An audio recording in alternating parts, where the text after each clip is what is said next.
कवयित्री शेख नजमाजी यांनी ग्रामीण जीवनावर आधारित अनेक कविता लिहिलेल्या आहेत.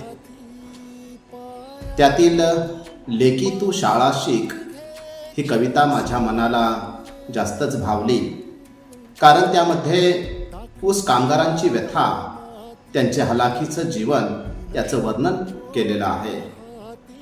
आणि आई आपल्या लेकीला हे दिवस येऊ नयेत म्हणून शाळा शिकण्याची विनंती करत आहे. तर मी आपल्यासमोर सादर करत आहे, लेकी तू शाळा शिक. रडून रडून थकून झोपतो तान्हा, रडून रडून थकून झोपतो तान्हा, फुटलेल्या मातृत्वाला येतो पान्हा. घेतलेली उचल फेडायची असते, कोयत्याला ममता समजत नसते. कुणीच देत नाही मायेची भीक, कुणीच देत नाही मायेची भीक, म्हणून लेकी तू शाळा शिक. रात्र नाही दिवस नाही, रात्र नाही दिवस नाही, कामाशिवाय कशाचीच तमा नाही.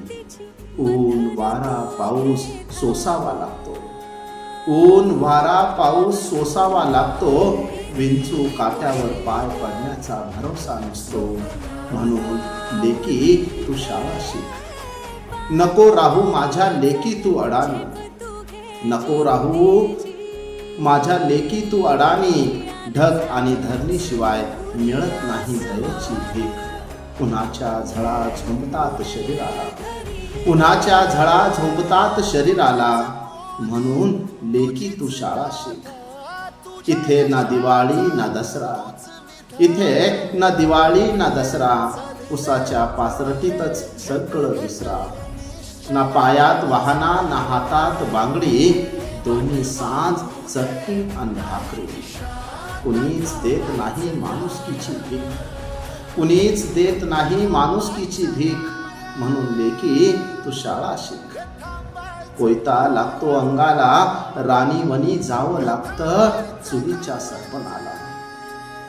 काम केल्याने तारुण्यात निघतो पाठीचा बाप, मोळी उचलताना भरतो अंगामध्ये ताप. हे सगळं तुला सोसणार नाही, हे सगळं तुला सोसणार नाही.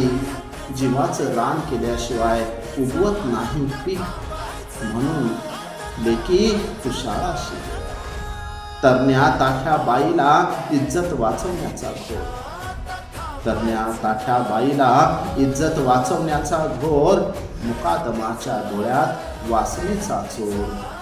काम करून स्वतःला जपावं लागतं, काम करून स्वतःला जपावं लागतं, असंच जीवन हे जगावं लागतं. म्हणून लेकी तू शाळा शिक, म्हणून लेकी तू शाळा